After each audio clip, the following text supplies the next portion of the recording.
vinha até a sua múmia ali, e tinha uma coisa muito importante pro deus Anubis saber quem é você. A máscara mortuária e o cartucho com o seu nome.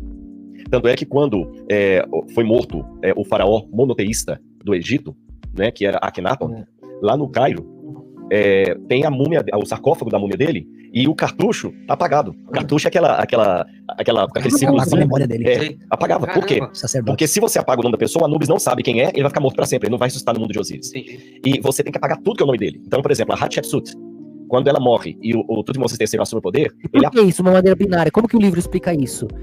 Aqui, no Eterno, agora, a gente desdobrou um monte de coisa com a nossa tecnologia, chegando aqui no domínio dos átomos, chegando no atemporal. Nossa tecnologia tem descoberto tantos faraós, tantas múmias, que naquele ritual escreveu um nome e a gente sabe e conecta, e ele vive, vocês podem reencontrar e lembrar que era você. Agora, se você apagar, fica difícil de linkar os pontos. Quanto faraó não tá voltando à vida aí agora? Não vai dar pra reencontrar em quinta? Apaga o nome dela de tudo enquanto cartucho. Você vê apagado mesmo, você vê o cartucho, foi riscado.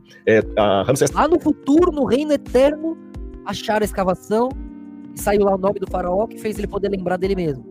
Esse é o ritual, né?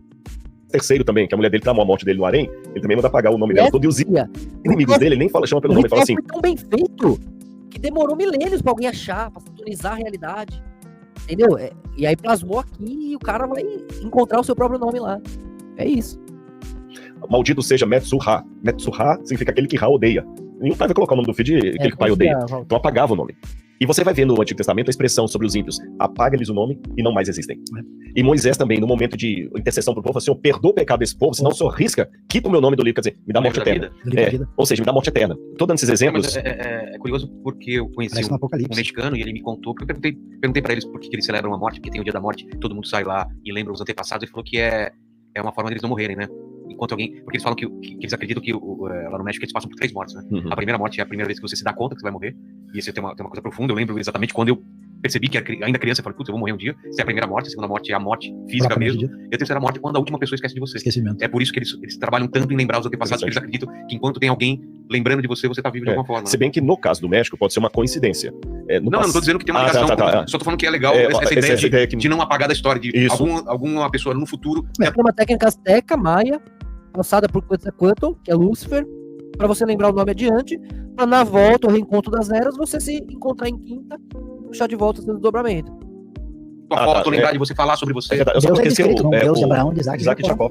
Deus dos antepassados. Porque o Fraser, todo enquanto era assim. O México é assim por isso. Tudo é o mesmo Lúcifer, colocando o mesmo por isso, tudo se conecta, a mesma pirâmide. Semelhança, James Fraser falava que tinha correspondência, né? Hoje a gente pensa que não, mas realmente é uma curiosidade isso aí. E naquele tempo lá, então assim, a ideia que eu tô dando com esses exemplos é que nome e pessoa eram sinônimos perfeitos. Entendi. Então, apagar o nome do Saião é matar o Saião, não é isso? Falar do nome do Saião é falar dele, trazer ele de volta. Então, quando Deus dá um mandamento muito forte, não tomarás o nome do Senhor teu Deus em vão. Então, essa é uma discussão longa. Respeite a minha... É muito mais do que pronunciar ou não pronunciar. É lógico que os judeus, um rabino aqui, ele jamais ia pronunciar mesmo Yahweh, ele ia falar Hashem. Mano, é muito mais do que isso. Caraca, como eu queria falar. Mas isso já tá intrínseco ao nome. Eu vou explicar. Um dia vocês vão entender essa brisa. Nunca. Até para escrever com letras latinas, ele vai escrever Deus, D, apóstrofo, eu vejo isso. D, né? Por quê? É que a tradição judaica, como ela se desenvolve, ela colocou a lei e a interpretação da lei num ponto tal que ela acaba sendo... Não é que você guarda a lei, sim... Ele queria apagar o nome do outro, né? Normalmente ninguém apagava o seu próprio, normalmente apagava do outro, pra tentar apagar dele, né? Mas ecoa, Deus dá um jeito, né? Não é tão simples você querer assim. Nem o seu próprio. Mas normalmente era do outro. Simplesmente para que você... sem E. Sem E? É assim? D, tracinho. Isso. Pode ser assim. Exatamente. Isso. Mas, por exemplo, isso que você fez aqui já não poderia na mentalidade judaica. Você escreveu e apagou o nome. Não pode? Tá. Desculpa, Deus. Mas isso é uma interpretação rabínica, não? Então, você tem aqui, você colocou uma cerca em torno do mandamento de tal maneira que vai que tem alguma chance de você não fazer isso adequadamente, então é melhor tentar acertar pelo máximo, não deixar nenhuma brecha. Se existe alguma maneira de tomar o nome de Deus em vão, então quer saber de uma coisa? É melhor nem falar. E aí o que acontece? O nome do tetragramaton, nem pensar de mexer com ele de jeito nenhum. Então você fala Adonai e os mais puristas vão tentar dizer Hashem o tempo todo. E a coisa chega num ponto que a palavra, que nem é nome de Deus, que é Elohim, eles chegam a dizer Elohim. Eles mudam a letra. Pra não falar o Elohim, né?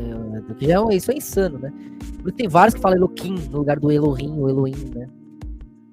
Aí ficou até pega no hebraico de algumas regiões achar que Mas o cara só tá mudando.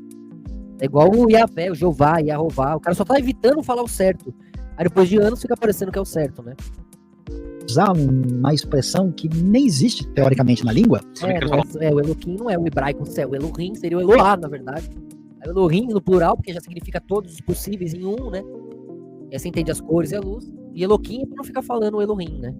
Oh my gosh, né? Exato, é mais ou menos a mesma coisa. My gosh é mais irreverente em inglês. Não, né? É mais irreverente, mas para algumas pessoas é respeito mesmo, para não falar. Se eu for falar alguma coisa, pelo menos não pode dizer isso. Agora, a discussão em torno disso, não sei para que direção que o Rodrigo vai entrar aqui na questão da hermenêutica, ela tem esse sentido de você não falar o nome de Deus inadequadamente, que a tradição rabínica talvez, por aí, mas tem outras duas ideias interessantes. Uma delas sugere que é levantar o nome de Deus, por causa do tomar que pode ter essa leitura, e com o sentido que quando eles levantassem o tabernáculo, levassem as coisas onde estava a referência da presença divina, eles fizessem isso pelos motivos mais adequados e corretos. Eu não acho que seja o caminho mais adequado. A teologia do nome, que eu também não concordo. A outra sugestão é que você não use o nome de Deus de maneira indevida.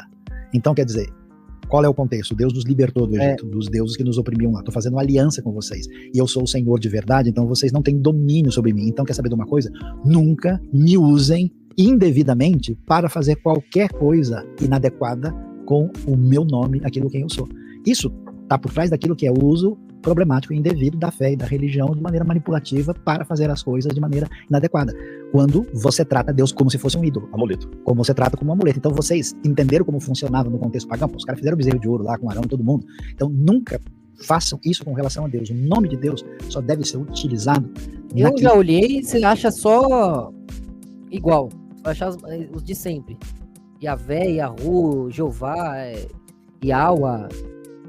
Mas não é nada disso. Não é assim. É outra coisa, mano. Vai além. Não tá nisso. Aquilo que faz sentido em relação. Que fala, que expressa. É uma coisa muito única, muito diferente. Então, ao próprio Deus. De certa forma, a mesma coisa. Essa briga tem a ver com as vocalizações aí. Coisa que acontece com o nome de Jesus. Tudo que você deve fazer, como cristão, deve ser em nome de Jesus. Nas palavras de Colossenses, tudo quanto fizerdes, façam em nome do Senhor. Isso quer dizer... Eu odeio essa brisa de, você sabe, não fala. Queria falar, pô. Tudo eu falo. Você sabe que eu não tenho nada disso com nada, mano. Mas esse bagulho é foda. Vocês viram. Tento. Quero falar, mas não... É legal. Tem um monte de coisa pra ensinar sobre isso, pra falar sobre isso. Eu acho incrível, lindo. É mágico, mas não dá, ué. Aquilo que é do agrado do Senhor, o que o Senhor faria. Então a pergunta é: você se submete a Deus? E como é que a gente tem acesso a quem é Deus? Através do seu nome. Ou então você... Yahu é um deles também, fala Yahu. Esse aí tá entre eles também. Eu explico o porquê que cada um acredita nisso. Dá pra entender, mas é algo que é bocanha, eu nunca vi ninguém falar certo. Vi um negão uma vez, um etiopano falar só uma vez. Não é só uma questão de você... Claro que a maneira como você... Eu acho complicado, por exemplo, hoje o pessoal usa Deus como interjeição, né? O cara bate o pé, não sei o que lá do céu, né? Então eu não acho que é legal, porque você não faz isso, né? Bater o pé aqui, oi Vilela, né? Oi Rodrigo, não tem isso, né? Ninguém faz isso com o nome de ninguém, então não é a coisa mais legal. A minha ideia é que quando eu falei a teologia do nome aqui, só pra diferenciar, quando a gente fala... Yahu é um dos nomes de Deus mesmo, é que eles falam, alguns falam que é assim que se escreve o Yahvé, porque aí sem as tônicas, sem as vogais do Adonai, né?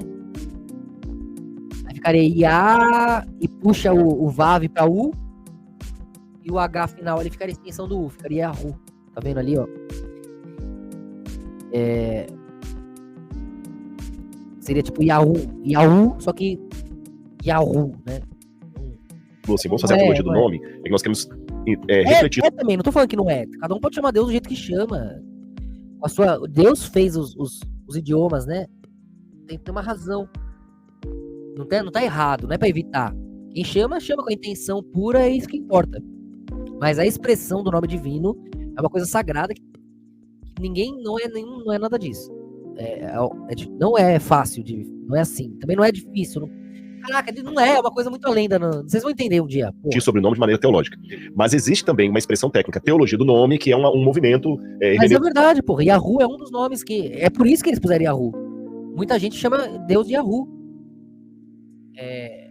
Por causa disso. É um dos nomes. Eu explico por que lê Yahu, explico por que lê Yahová, ou Yahvé, ou Yahweh, ou Yawa. Tudo isso tem a ver com coisas binárias do idioma. Mas a expressão abocanha tudo isso. hermenêutico que surge, que vai nessa linha que ele falou aí, que o nome de Deus que fala,